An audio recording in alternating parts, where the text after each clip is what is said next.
Hey, all you Holly weirdos, get ready for a true crime story that we're about to cover today on top of another true crime story with some haunted history. It gets a little twisted and it definitely gets very interesting, so be prepared for one hell of a killer facial. On today's episode, we dive into the twisted world of a murder for hire plot involving a possible killer facialist. This true crime saga from 2013 is like something straight out of a Hollywood thriller, complete with deception, manipulation, and a major plot twist. Here are some of the players that are in this weird Hollywood thriller. It's a 55-year-old Dawn Daluise, a Hollywood facialist to the stars, and an up-and-coming popular young facialist, Gabriel Suarez, who are unknowingly entangled in a web of deceit that ultimately almost led to their near tragic demise. It's a chilling reminder of how easily our lives can be infiltrated by those with malicious intent, hiding behind screens and false pretenses. Now fast forward to today, and the events of the killer beautician case was loosely the inspiration for a Hollywood indie film named Skincare that released this summer in 2024, starring Elizabeth Banks as the lead. Brice and Myself also take a deeper dive in the scary and unusual world of cyber stalking and bullying within Tinseltown, the artists and lives it has affected and unfortunately taken. The Paranormal Association. The advanced screening of Skincare was held by IFC at the infamous Braindead Studios that was once the site of a real-life murder for hire plot that involved the death of the former owner when it was the silent movie theater. We covered the history and the haunts of this location a few episodes ago, and I went back to collect more witness accounts and unearth more scary tales as I was in attendance for this advanced screening. So grab your popcorn, because this real life drama is more shocking than any blockbuster movie you've seen. Let's grab our robes, towels, and cucumbers for our eyes as we lay back and listen to this chilling tale of the West Hollywood killer facialist case and the ghosts that still linger in the Braindead Studios off of Fairfax Avenue. Let's get Holly weird in Hollywood.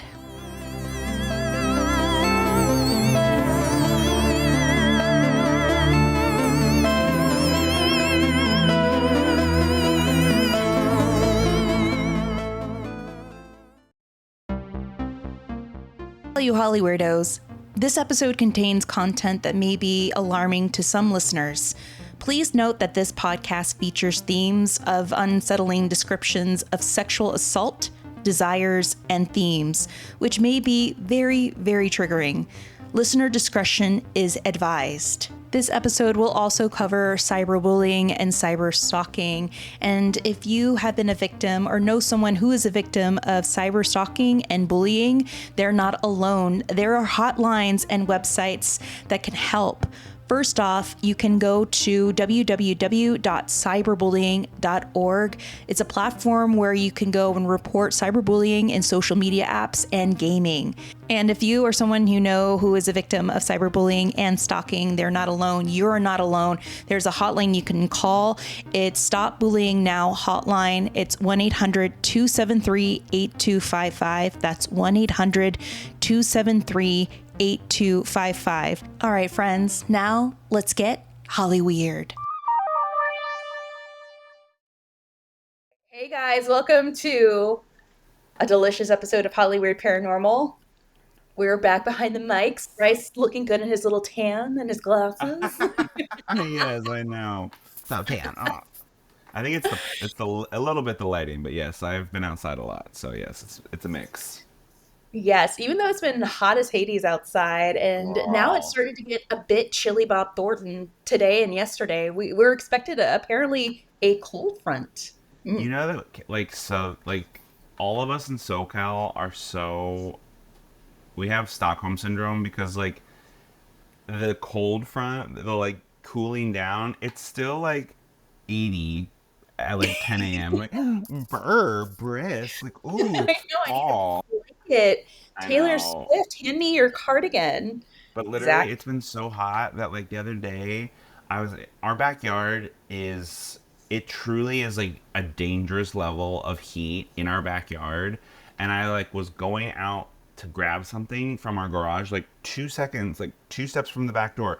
I turned around, come back in, and I burnt my hand on the doorknob because it was so hot. The metal was like That's scalding. I was like, happened to me.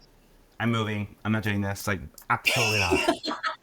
So angry. I was like, are you fucking kidding me? Can you imagine the people in Arizona listening to this? They're like, "Oh, we have it Girl. better. Let us one up you with an egg as we, cook an egg on the gravel." We as humans are just not meant to be some places like the bottom of the Yeah, ocean or space or Arizona. Like, no. we shouldn't live in places where you would No. feel like you're being cremated. Right. Arizona is one of them. A lot of people retire there, and that's lovely. No. Hard pass. Hard Hard pass. pass, no, exactly. Mm-mm, Well, mm-mm. guys, we are excited to be back on the mics and we Yes. are excited to talk about this case. And what inspired us to do this case was a couple of weeks ago, actually last month, I went to a screening at Dun Dun Dun, the Brain Dead Studios. This was a movie theater Yes. that we covered a couple episodes ago. This is the Haunted Movie Theater. And I was invited to go see a screening, an advanced screening presented by IFC of Mm. the thriller Skincare, starring Elizabeth Banks, MJ Rodriguez, and our favorite boo, Nathan Fillion. Like, Yes. I was excited to see that he was in this film. He wasn't at the screening, but I got to Oh, meet I could MJ imagine. Rodriguez, who was at the hit show Pose and Money. Yes. I found it so weird and wild, and what a coincidence that this is a film about a murder for hire plot. It was inspired by an actual case here in West Hollywood called the Killer Facialist case. And Wild. it was about a murder for hire plot, and it's being shown in a movie theater that had a murder for hire plot occur. And I was Serendipity. like, The what are the odds? layers. Was this on purpose? So yeah, real quickly, Skincare features renowned esthetician Hope Goldman and the challenges she faces when her rival, Angel Vigara, opens a competing boutique just across the street. Mm. The rivalry sets off a chain of events where Hope, with the support of her friend Jordan, seeks to discover the person behind the sabotage of her business.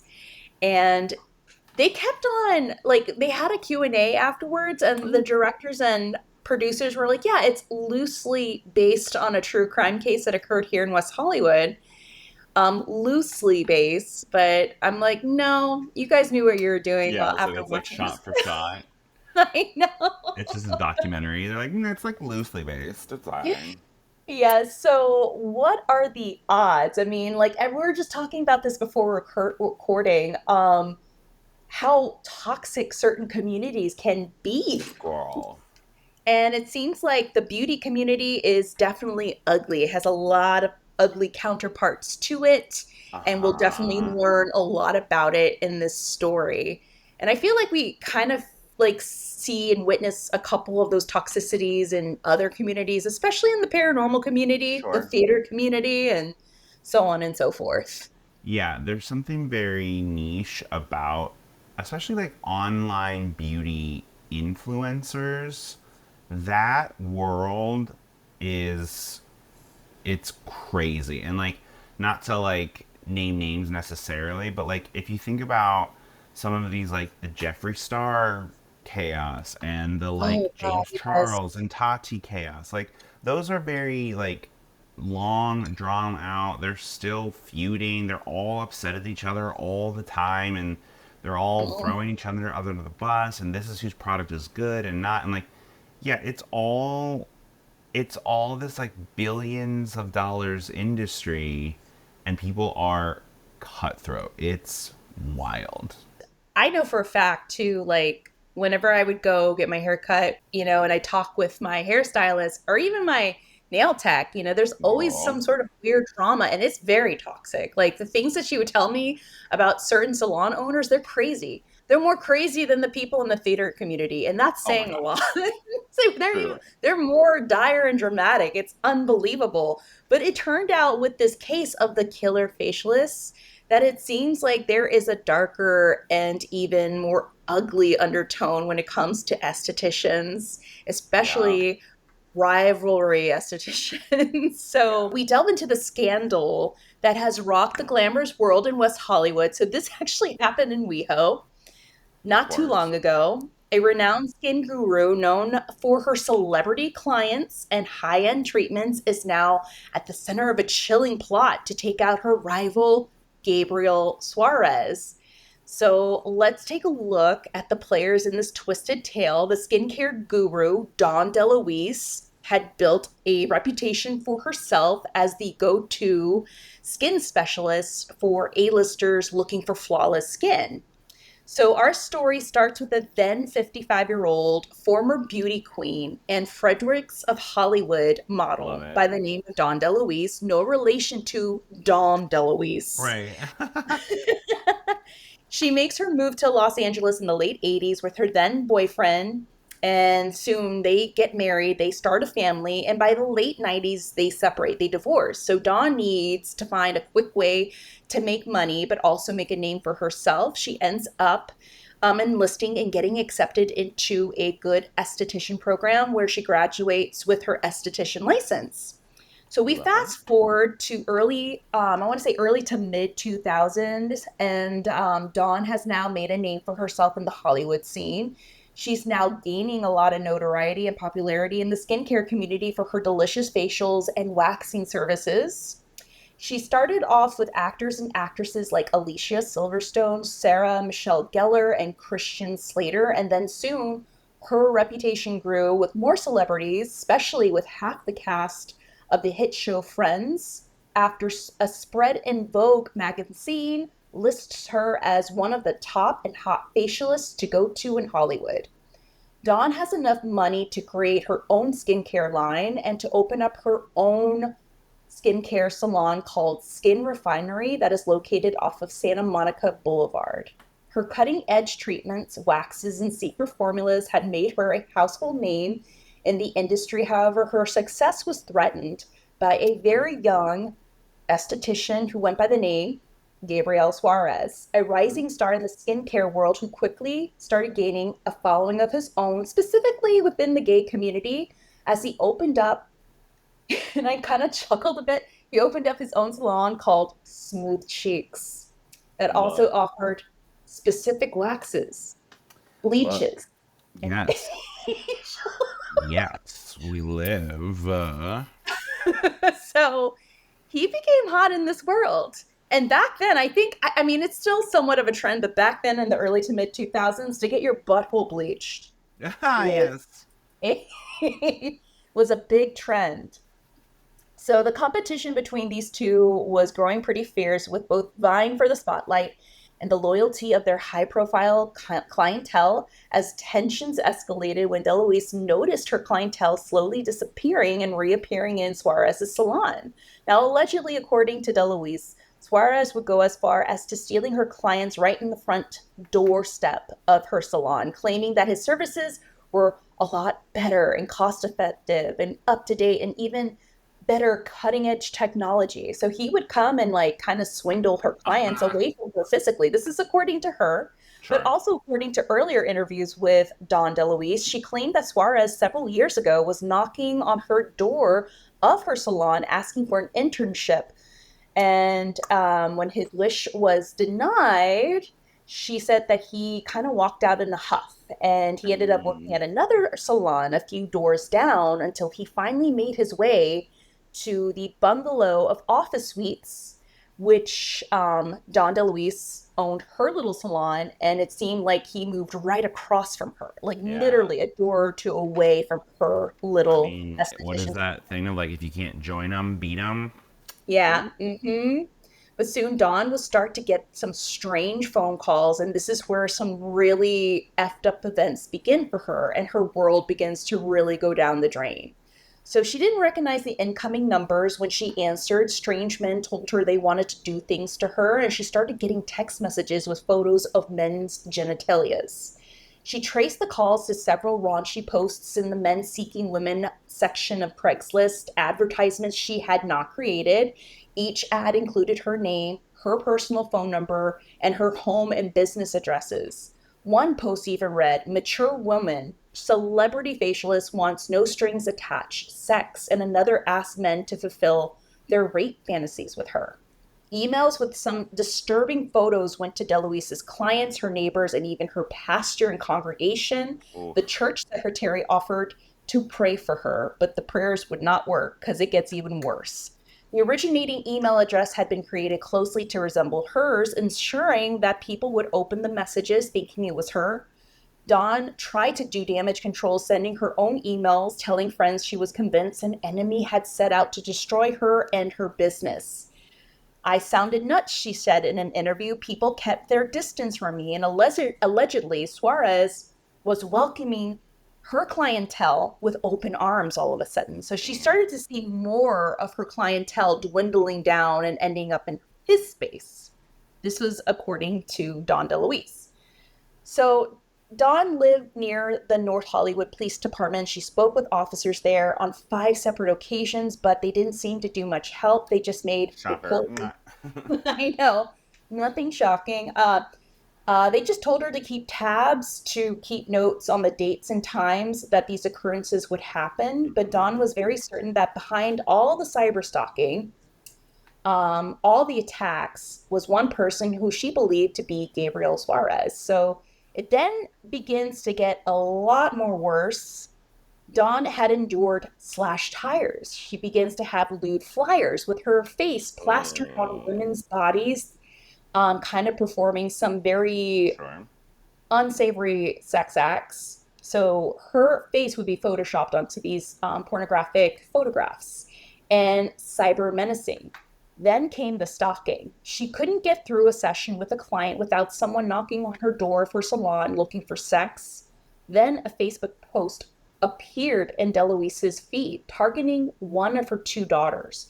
Her youngest, who was a 20-year-old and Oh, had just recently joined the Air Force. So now it got very, very personal. Now yeah. they know her family.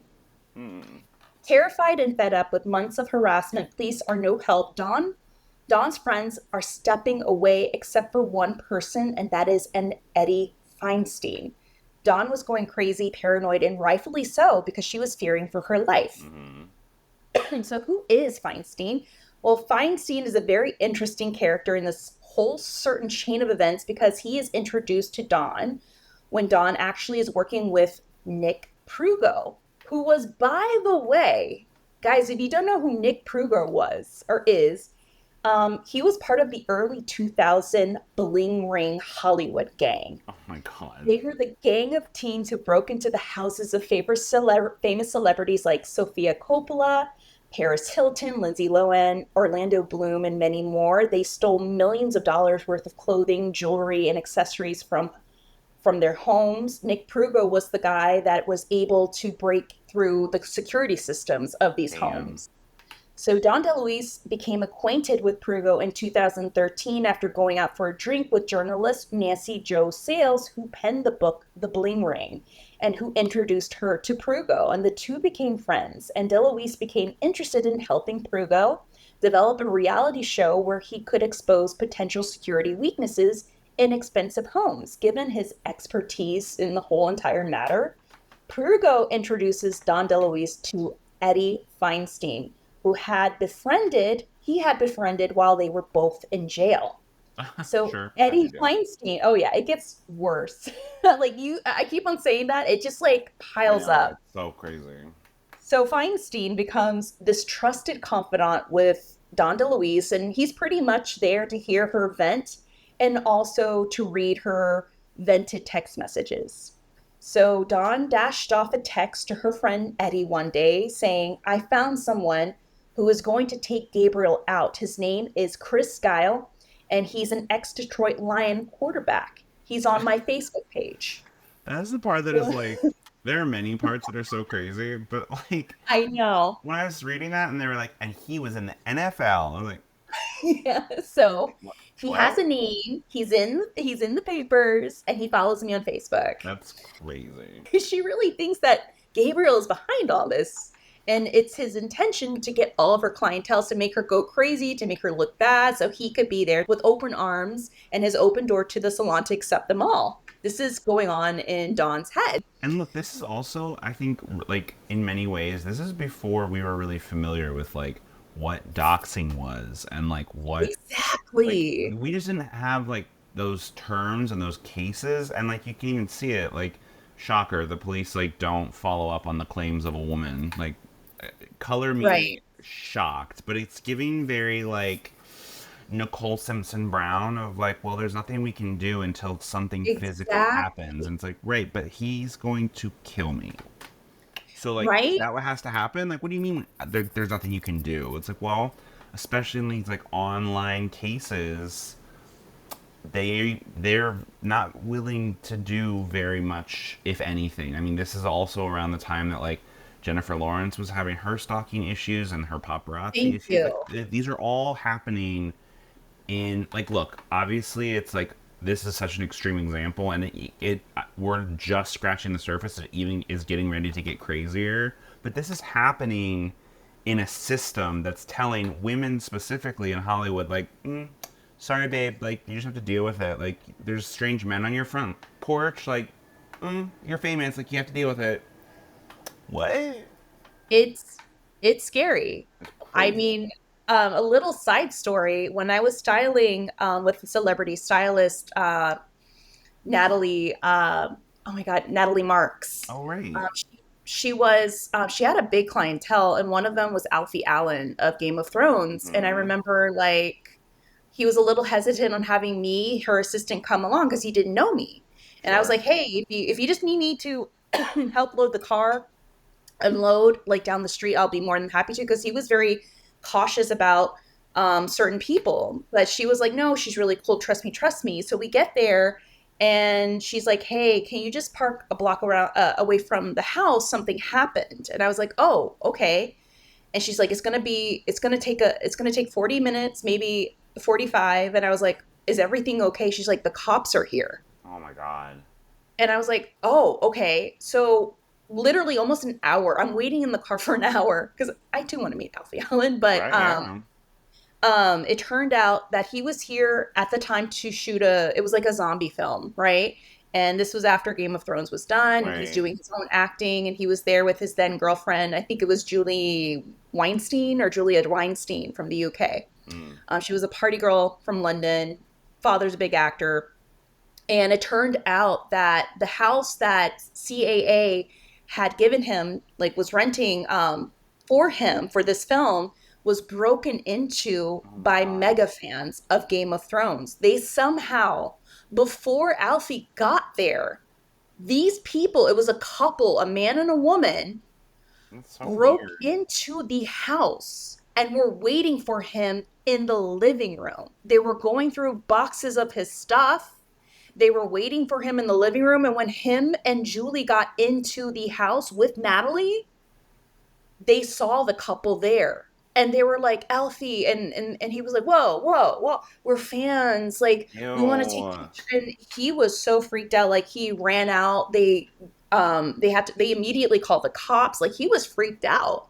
And it turned out like they had really made themselves home. They were eating stuff in the kitchen. Like, they were going through his things. They were going That's through his so. girlfriend's things. That's And it creepy as was so fuck. scary to know that these people knew where he was going to stay, Ugh. which is in the Hollywood land. Like, it was in the Right. little neighborhood in the Hollywood Hills. Like, it's a little place. It was a beautiful little house sequestered way up in the hills, and they somehow found out where he lived, and they somehow broke in. People are so It's weird. scary. It's like what's happening right now with Chapel Roan. Like, she just had the, Yes. and she's like, you are weird. Leave me the fuck alone. I don't care if you feel entitled to me. Don't accept that. That is a boundary, and I'm setting it. And like, just because you think that that's what I owe you because I've gotten famous, I don't actually owe you anything. And like, look, you can say that that's like a kind of entitlement, and maybe it is. I tend to side with the artist in this one, Me too. unfortunately. I And agree. it's like, just because that we as humans invented something that we can hold in our hand and feel a parasocial relationship with people through our phones, they don't owe you anything. You are just consuming their content. Even if their content is face to face on your phone screen, you don't actually know them. Leave them the fuck alone. It's wild to me. And like, it's I just can't imagine like anything more than like if you ask and they're like polite and just say like no thank you, keep it pumping. That's it. That's the end of the Right. conversation. Honestly, probably don't even ask, frankly. And I know that Right. sounds like It's callous, like, but I'm like never gonna see them. yeah. I'm like their biggest fan, and like here they are in like my airport, and it's like, yeah, they're not on the clock right now. Mm-hmm. Imagine how angry I know I get when my job calls me and I'm not on the clock. I'm at like a 10 immediately. I'm like, they better be fucking dead to call me on my time off. And I'm not famous, and I'm just Yeah, working. it's so Imagine if true. you got home from work and your boss was in your kitchen and it was like, oh my God, I just have like a couple more things real quick. Can Right. you just do these for free? You would lose your goddamn mind. It's their Right. job. People are so weird. And also, don't eat my snacks. If I found someone eating my snacks, I would be in prison. Not my snacks. Not my snacks. You do not get to eat my Same. goldfish. No. Same. You go through my snacks, you go through my drawer at work. Like, no. You use my lotion, my hand lotion, my lip gloss. No. It's a Hand beat down, lotion. Oh, right? it's But such a people also forget violation. other stars and celebrities that have had some massive stalkers. But there was one that we talked about way back in our past of the podcast, Rebecca Schaefer. I think about her all And the she was the time. unlucky one. Like, do people forget her and what she went through and endured with her stalker? She lost her life. So this is why it's so scary to go through this as a celebrity, a Yeah. singer, or an artist, or whatnot. Especially for Jabal Rowan. She's like, you guys are following my family and Yeah. like It's fucking going weird. to my family's home. That is messed up. I And would it's like, I would feel very violated if people were doing that and too. then you Like like very upset. the person that you claim to love stops making art because they don't want to deal with it anymore. It ruins the thing that you say that you love. Like, Hmm. what are you doing? People are crazy. Exactly. Uh, and in this case, especially, like, this woman is obviously, I think, quite paranoid as we, like, talk Yeah. more about this case. I think she does have some, like, paranoia issues, but I can only imagine as a man, there are certain times where I feel unsafe, but I never feel like I'm completely out of control. I'm a big guy. It's not like someone's gonna kidnap me. I could still be hurt, of course, but it's different. This woman was receiving violent threats and messages and towards her children, and like it's different. I understand. Yes, she took it really, To the really extreme. crazily, but when it's your kids and when it's the kind of violence that she was being threatened with, It's scary. It's scary that people have this capacity and this way of doing, of doing something so horrible. And cyberbullying is a major thing. And back then, police didn't know how to handle it. They're like, well, what do we do?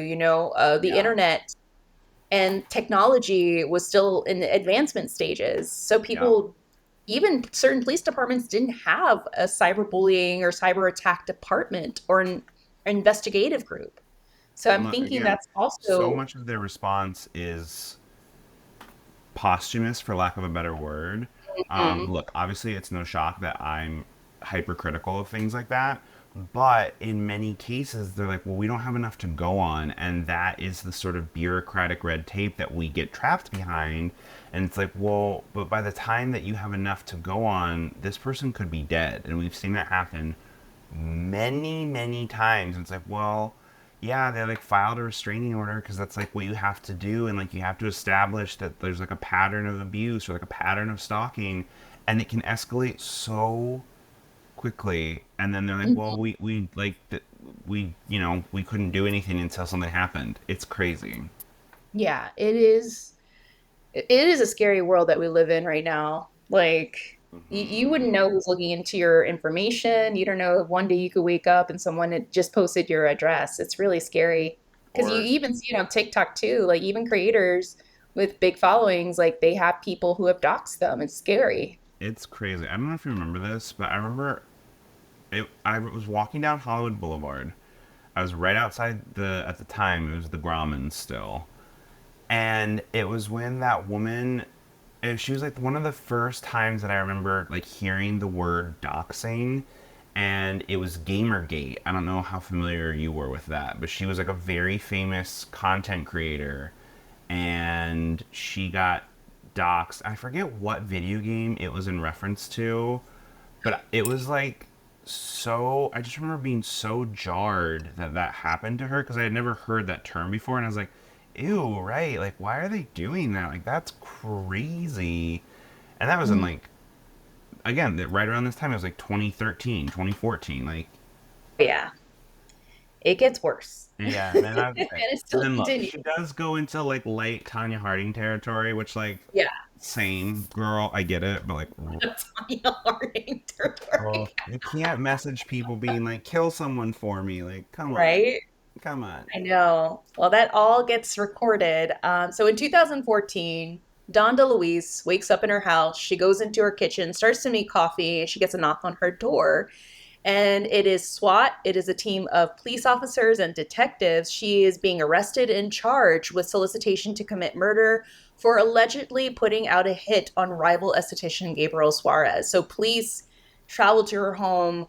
They make the arrest. They ransack her house. And that following Friday, she is to appear in court. So the sheriff's department immediately stated that because of impending danger, they had to arrest her because someone forwarded her text message to Feinstein about putting the hit on Suarez. So she appears in court, but her arraignment was postponed. Around that time, Edward Feinstein disappears.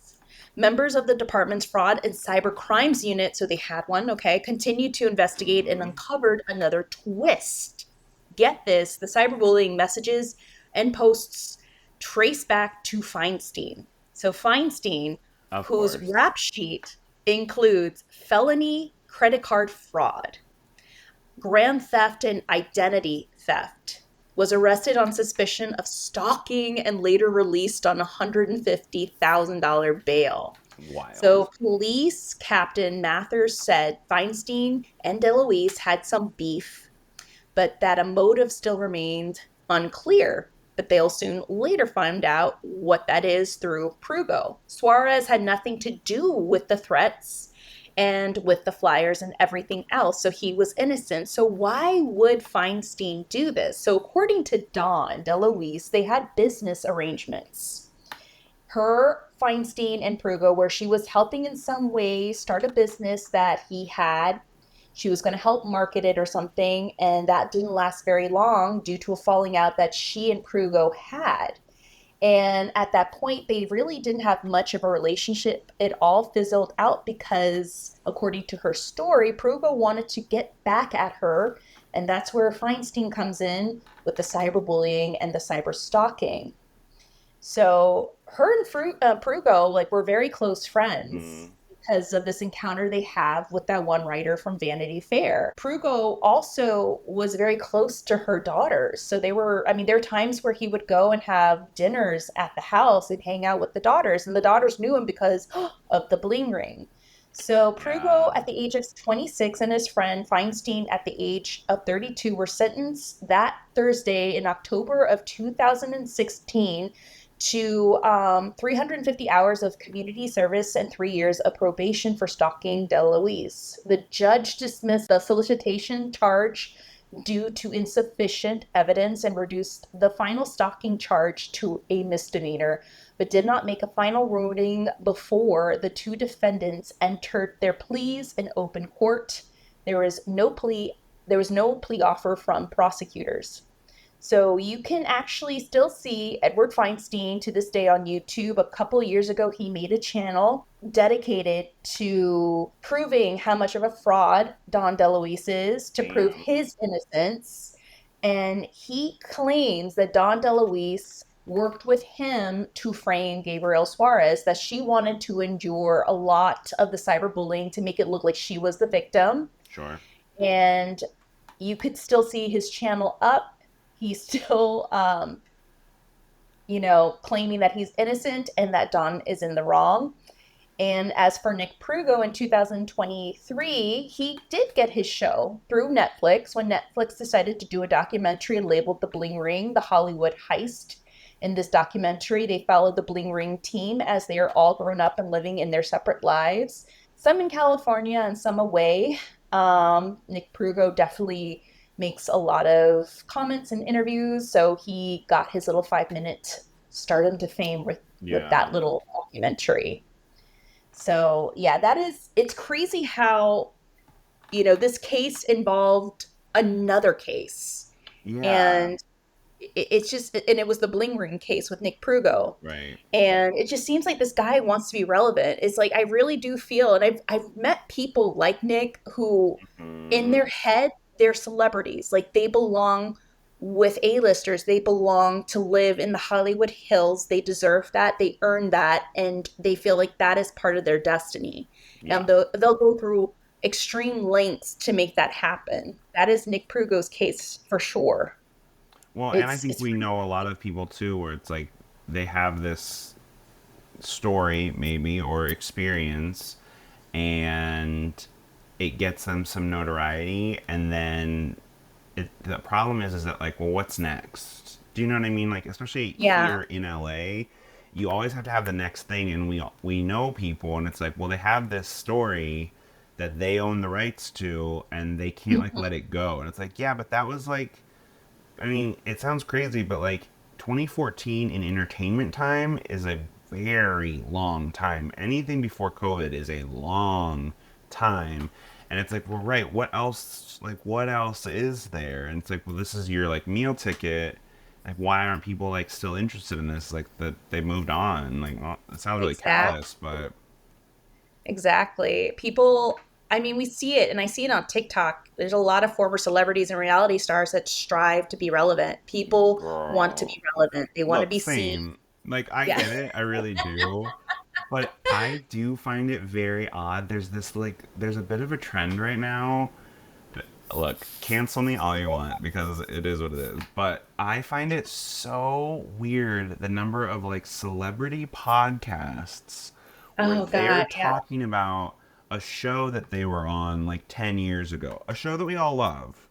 And they're like, Hmm. it's like behind the scenes. And I get it, but it's giving like person who graduated and then comes back to high school. It's so weird to me. I find it very chuggy. And like, I get it.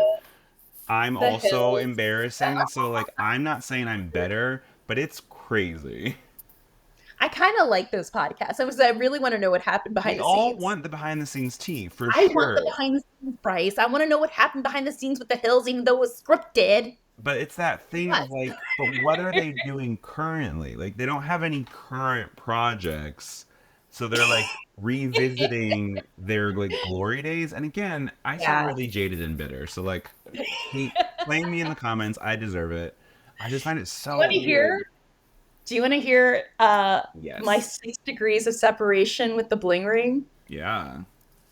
So back in 2009, when I moved to West Hollywood, I met this guy, dated him for 2 months. He ended up being the AD, like the assistant eight. I don't know how I was able like to snatch this one, but he was the no, he was the assistant cameraman for this reality show. And it was being Obsessed. produced by Chelsea Handler because at the time she was engaged to the head of E Networks. And it was the show Pretty Wild. And it followed the Nyers sisters, mainly Alexis Nyers, who was a part of the Bling Ring. So I What? was invited to the screening of the show. He invited me. He's like, I want you to see my work. And I was like, okay. And it was this like screening and after party in this bar slash restaurant in Santa Monica. So I go and I meet the family. I meet the Nair sisters. I meet Alexis, and I meet her mom, who's a former Playboy model, and she is just as crazy in person as she is Sure. on television, obviously. And then I go order a glass of wine, and right next to me is Chelsea Handler, Oh my and God. she's I know. I know. And she looks so like she had this beautiful sun-kissed tan. She looked like she just got back from the beach. She was in the sundress, a hoodie, Sure. and some chanclas. She was in some flip-flops. And she was just like, having a glass of wine with her then fiance, the head of the networks. And my date introduces me to her. She's really sweet. And she was just like, yeah, did we're trying to make them into like the Kardashians. We want to see if we could pitch the Nair sisters as Kardashians. And she wanted to finish her wine, go home, and go to sleep. She looked tired. She was like, I'm done. We worked so hard on the show, and I think the show only lasted one season, but I will never forget the whole entire meltdown scene of Alexis Myers saying, "You saying that I wore 6-inch Louis Vuitton heels to court with my tweed skirt when I wore those 4-inch BBQ shoes?" I don't know if you've ever seen the meltdown on TikTok. That's crazy. But it is a very popular, like, kind of meme because you just see Right. her, like, trying to record this voicemail to the writer of that article in Vanity Fair, Sales. And she's just, like, crying, trying to, like, be all serious and angry. And she's like, oh, that didn't work. Premise of this, like, meltdown was the fact that Sales misrepresented her and her shoes in the articles. Here's the thing. Here's the thing about LA specifically. It is a deeply unserious place, but we take it very seriously. And so I get it. You're like, how can they say that I was wearing these shoes, not those shoes? And then like you take a step back and you're like, wait. Louis Vuitton. Yeah, like that's actually truly insane. That does not matter. But when you're here, I don't know. The world is warped here. It really is. It's It super really unserious, but we take it seriously. We really do. Okay, so what happened after this whole debacle? What happened after trial? Well, post-trial, Dawn Daluise was diagnosed with colorectal cancer in 2015. So she was sentenced to prison for 10 months, and it was in prison where she noticed like there was blood in her feces. Sorry to get graphic, but she was feeling pain. She was vomiting. I mean, she was feeling really sick, and they thought, oh, it's just stress. So they would just pump her with Motrin and painkillers. So she ends up being finally diagnosed correctly with colorectal cancer. She is bankrupt. She is poor. She has no car, no business. She ends up living with her ex-husband and daughters in the OC. She ends up filing a tort claim against Los Angeles County after alleging that her complaints of rectal bleeding were ignored and treatment was delayed far too long, causing her cancer to advance. In 2018, she tried to rebrand herself. Now, according to the Hollywood Reporter, she opened a skincare boutique where she coined one of her treatments, killer facials. Oh my god. I'm like, wow. Talk about not Hollywood. The Chicago, yeah. Being relevant. So she offers killer facials. As she explained to the Hollywood Reporter, I was branded as a killer facialist when I was falsely accused of trying to hire a hitman to off a competitor and use a special galvanite mask, which everyone tells me looks like the Hannibal Lecter mask. Oh my god. Fast forward to today, and Daluise accuses banks and IFC Studios for ripping off her real life experience. And according to another interview with Page Six, she says that she has been working with a production company to sell her story. She claims that she was in the process of signing a deal with Netflix for a documentary, but now she fears the movie may put that project in jeopardy. It could rob me of my ability to tell my own story, she tells the mag. I am innocent. I've always been innocent. But Banks denies having any knowledge of Daluise's story prior to the making of the film, which I highly doubt that. Yeah. I didn't know it at all, she says in an interview with Entertainment Weekly. I had never heard about it. I was just all in on the Hope Goldman story and this character and the sort of milieu of Los Angeles, as quoted by Elizabeth Banks. Oof. Yeah. Yes. I never watched what was the Hulu show about Pam Anderson? Oh yes, the Pam and Tommy Lee story. Pam and Tommy. I think that's what it was. I never watched that because that was another one that like notoriously Pam Anderson was like not involved with and was like, hey, you don't get to make a show about me without me, and like what the fuck. And I think that is the one thing I will say is like, look, it's her life, and I don't know that people should necessarily be profiting off of like their criminal activities, but it is her story, and like if you're making something about her, she should probably be involved in some way. Like that's and it was crazy. It was a tricky story, and the way that the production company went about it was that it wasn't just about Pam and Tommy. They specifically got it from the guy that stole the sex tape. it was his story. And then he put his own rule on the whole, like Pam and Tommy, like, who in the hell are you to be talking about these two people that you stole from? You Right. literally stole a piece of their history together that was very private, and Right. it ruined her. Like, it really did. Like, the press really dragged her through the mud So stupid. horrendously, but not so much Tommy. It was just No, mainly her. Of of course. course not. And like, look, if you want to be super puritanical, they were married. Like, Yeah. Oh, why are you yeah. being so puritanical? Yeah, it's Well, crazy. guys, the paranormal association connected to this case. Well, when I went to the screening, the advanced screening of IFC's screening of skincare, it was held at the Brain Dead Studios, which I thought was weird and interesting. And what a Crazy. coincidence that they would show this type of film in a place that actually had a murder for hire plot that went through in this location. I just felt very off that night. Yeah. But remember in our past episodes when we talked about the true crime and paranormal aftermath of the silent movie theater, now turned Brain Dead Studios. Just to recap, James Van Sickle was a theater projectionist at the silent movie theater off of Fairfax, who had a personal relationship with the owner of the movie theater, Lawrence Austin. It turned out that James Van Sickle offered a hit through a hitman by the name of Rodriguez, and a total of $25,000 to kill Austin. So Van Sickle, who was also convicted of murder, had promised Rodriguez an additional $5,000 to kill Giles, the movie assistant, to make the January 17th, 1999 crime look like a robbery. That night, as about 60 theater goers were watching a short film, Rodriguez shot Lawrence Austin 3 times in the front of the movie theater, including in the face at close range with a .357 Magnum as Giles watched. He then shoots Giles in the chest. She survived her wounds to testify against Rodriguez.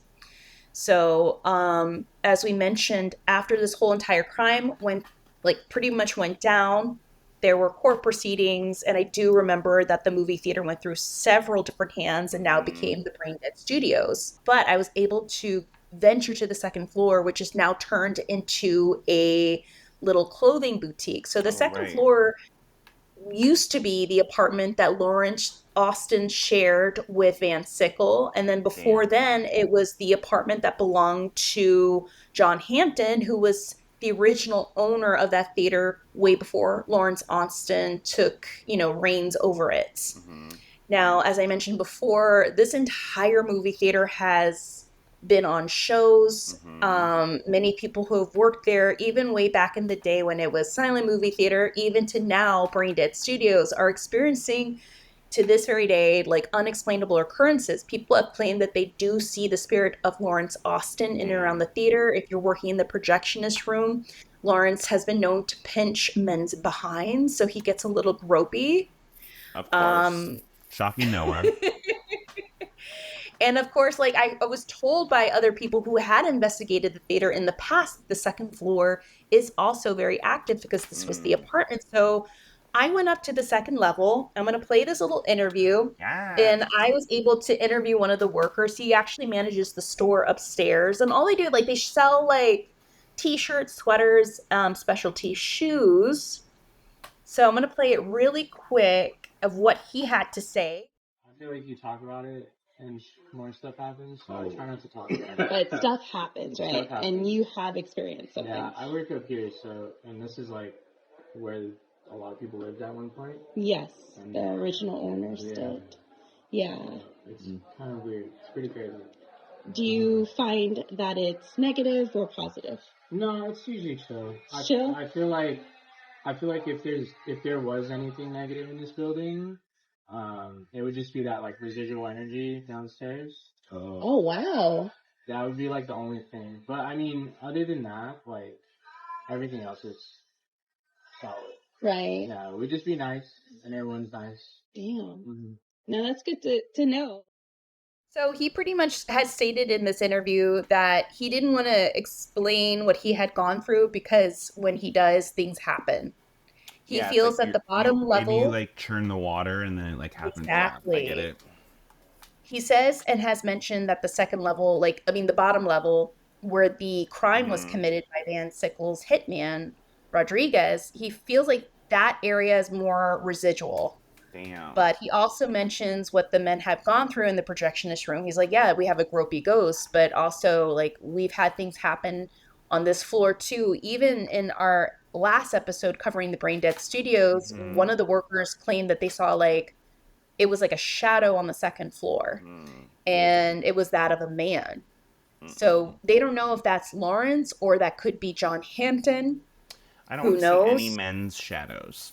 No. Period. But yes, like I got to talk to the manager who we're trying to work with him to see if we could do a live show and bring in our Ooh. friend Spooky Foodie Ansley and of course our friend Bye. Zachariah the Witch and Matt Lytle, another investigator, to see if we could do an investigation on that property. It'd be so They fun. haven't done any other investigations ever since it's turned into Brain Dead Studios. But people, according to the manager from when I did an update, people are still feeling things. They're still seeing things. People are still seeing like what looks like a shadowy apparition of a man in the movie theater. And of course, they see shadows in the second floor. And yeah, it's just a very eerie vibe on the second floor. I'm not going to lie. I do remember I'm going to see if I could play this one here too. What the assistant mentioned to, there used to be this secret door that they found on the second floor. Let me see if I could play Ooh, it. creepy. It's kind of weird, but we used to get here like fairly early in the morning, Yeah. and there would be like noises coming from The- down in the booth. From the dead waiter. Oh, Yeah, wow. yeah, and it'd be just like human noises. Yeah. Oh, like voices, movement, footsteps, More shuffling. like movement and like shuffling. Oh, wow. Yeah, but it would kind of like chill out. Yeah. Every Right. now and then there's like a weird loud bang that happens in this building, and we Right. can't tell where it's coming from. But it's just like one. Jeez. But yeah, but other than that, like I haven't had like anything like too crazy, Right. but that is something that does happen sometimes. Good to So they find this little section in the corner of the store. They thought it was a secret room, but it's actually a dumbwaiter that went from the Oh. projectionist to the second level. And he said that whenever he or any other personnel would come in, it would be one or two people. Both of them would be on the second floor. They would hear weird noises coming from the dumbwaiter, and at times even voices when no one's supposed to be in the projectionist booth. Creepy. And yeah, it is really creepy. He also took me to the bathroom where John Hampton would go and develop a lot of the film and celluloid in the bathtub. And he's like, yeah, there's times like an eerie vibe in here, but like always Whoa. in every bathroom that in a Yeah, haunted fair, place is yeah, always yeah, a yeah. haunted bathroom. But the stories are still continuing of people seeing, feeling, and hearing weird things that they can't explain at the Brain Dead Damn. Studios. So that is pretty much the Paranormal Association and this weird connection of this film, Yeah. Skincare, that was screened in Brain Dead Studios that had this crime. So it was a movie about a crime Yeah. in a place where a crime was committed, which is so But how- weird like, and how interesting. often I does always this wondered if that was happen? done on Like- purpose. Yeah, it's like these themes that recur, like with the Wizard of Oz, with like the Exorcist, with the Poltergeist, and it's like, why were so many weird things happening on set, and why do these recurring themes keep happening? Like sometimes it just, I don't know, the universe is doing weird things. It really is. Synchronicity. But who knows? Maybe it's all about synchronicities and it's leading Yeah. all of us to something, It's which crazy. I thought was weird. It's like, I don't know, I feel like the place keeps on calling me back, like, come back. No, I want you to come visit. I know. It's weird. So Ooh, stay really tuned for that, busy. guys. We're definitely gonna try to work with Yeah, the that'd be so manager fun. to do a live show. I want to do a live show. I know that Yeah. me and Spooky Foodie really want to do something together, and yeah, so we're gonna try to make that happen for all of our listeners. So, guys, let us know if you're down for another live show in a Yes. haunted location here in Los Angeles. We'd love to know. And I guess that ends our episode of The Killer Facialist.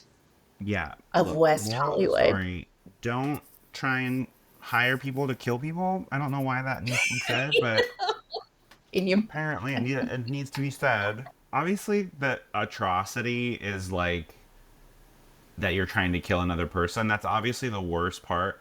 But I would be so offended if someone was just like, oh yeah, here's like an extra $5,000. Just kill him too. $5,000? I am the main prize. I am my own I know. bounty. How dare you? 5,000? Like, what? Exactly. I At least deserve throw my in a, own like, I don't hitman. know, like a box of Popeye's chicken or something. I don't know. Okay, I would do. If someone tried to kill me for chicken, I'd be like, well, this makes sense actually. And don't cyberstalk people. It's scary. That Don't really scares cyberstalk me. people and leave famous people alone, I guess. I am so annoyed because we live in an era where everyone has an opinion and a microphone, including me. So, like, I hear it. It's fine. But it's that thing where, like, people do these, like, you know me, I don't want to defend, like, rich people or Right. celebrities, but then you act so out of pocket, you're so out of line, and you're like harassing them and not treating them like humans that like any rational person is like, no, that's okay. And now I have to defend, like, if you behaved better, I wouldn't have to defend people that I don't like. Get it together. What a It's a time. hard job, too. Someone has to do it. It's a tug of And war it's with me. my emotions. Yeah. All right, guys. Thank you so much for tuning into this episode. We have a Yes, couple of thank you. shout outs that we definitely want to make. A shout out to our friend Adam Levine of Graveline Tours. We were at Midsummer Scream and helping Adam, me, and Ansley. And because we're always there to support our friends, especially I know, small he's so businesses. Graveline Tours is a small business. So, guys, if you are ever in Los Angeles or Hollywood for that matter, you want to catch a really awesome tour. Brice and I took the tour last summer, and it was fun. Yeah, it was really And fun. what we did, It's a really Death unique Becomes way to Right? see the city, yeah. Yeah, it was a really beautiful way. The limo it's a funeral limo that takes you on this tour. There's several tours. Death Becomes Her is one of them. They have the Menendez brothers. They have the Black Dahlia, which is a really popular one. Yeah. And they have their longest tour. I think it's like almost 4 to 5 hours. It's the Manson family tour. And they take you everywhere in Hollywood where they used to eat and hang out, all the way to Spawn Ranch. So Look, yeah, you don't want to be driving in Hollywood anyway. So like, if you can get someone to drive you around and also teach you about like some of the history of this crazy city, it was so fun. I had such a good time. And look, I'll do anything not to drive to Hollywood. So like, that's fine. I know, it was so nice being driven and through know. Hollywood for that matter. Yeah, it was really cool. So a big thank you to everyone who came to the booth, gave me and Ansley abrazos, especially our listeners who recognized me, and Ansley and everyone. Like, thank you guys. You guys were the sweetest. I love the hugs. I love meeting you in person. And I just hope it gets to sense. at a place that surprise, at a convention, right? Yeah. Which is a safe space. And it was awesome. So I had such a great time meeting you guys. You guys are so beautiful and so sweet. So thank you so much. We do have the best Especially listeners, we really do. who gave me the ghost magnet. It's on my refrigerator and I smile every time I see it. It's a cute one. Another thing, speaking of our friend Ansley of Spooky Foodie, her and Zachariah the Witch are hosting a paranormal talk and investigation at the Rainbow Bar and Grill. In the last week of October, we'll be posting the Eventbrite link on our stories and Instagram. You can pay for the night to come and have a really good talk, a really good meal, and a really spooky investigation in one of Hollywood's most popular and haunted bar off of Sunset, the Rainbow Bar and Grill. So if you're not following Ansley or our friend Zachariah the Witch, you have to do it. They investigated this bar twice. I've been with them when we did another investigation. It is insane. It is crazy. And the tickets, I think they still have a few available, but seats are very limited because it is a bit of a small bar. And it's going to be a fun night as well. So cute. I know, and we're gonna be there. Brice and I will be there. They saved us seats That's so in the sweet. whole, like, I love them. I know, in the event, which is really, really sweet. Yeah. Another thing too, that is also happening, I will be a part of a panel for paranormal women and representation of females in the paranormal community at the Gold Country Paracon in Jackson, California. It's just an hour and a half outside of Sacramento. It's from September the 13th through the 15th. There'll be speakers there. There'll be vendors there. There'll be ghost walks and ghost tours through Jackson's spookiest and haunted cemeteries. You'll do a paranormal investigation at a courthouse. You'll meet a lot of great spooky peeps. It's going to be a fun weekend. So if you go to goldcountryparacon.com, you'll find more information and tickets, and also housing and lodging if you are traveling from out of the city or state for that matter. So it's going to be a really cool event. They have a really good set of speakers, a lot of diversity, and we need that. We need a lot more women to come forward and to be showcased in this community. Like, there needs to be more representation, people of color, females, everyone. And there's always room in this table, and it just saddens me sometimes that people make it out like it's limited, like you can't sit here. So yeah, there's actually room for everybody, I promise. There is. Another huge congratulations to our friends Jessica Napick and John E.L. Tenney. They were headlining the 2024 Michigan Paracon. Yes. So Jessica Napick was definitely leading a panel, and she did a wonderful job. So a big shout out to them. We have such a great community, a great loyal fan base, and they're really good friends of our podcast, and we love them very much. So a big shout out to them. That's so cool. I know, it's super cool. So guys, if you love Hollyweird Paranormal, you can follow us on Facebook and Instagram at Hollyweird Paranormal. And we've also been verified, so we've got our little check now. I know, look at us. I know. Guys, don't stalk us. Don't stalk us, please. Great. Oh no. They're like, you thought? Stalked. You could also follow us on X at HWP Podcast and Threads at Hollyweird Paranormal. If you want to learn more about me and Brice, the podcast, listen to past episodes and seasons, you can head on over to our website, hollyweirdparanormal.com. We also have a store and a Patreon. If you want to support the podcast for a month, 2, 3, 4, 5 months, you can do so for a lifetime. We would love that. For as little as $1 or more per month, you could be a Holly Weirdo. Just head on over to www.patreon.com/HollyWeirdParanormal. You'll be given access to our secret podcast society, the Saturday Night Ghost Club. You can tune into some more episodes.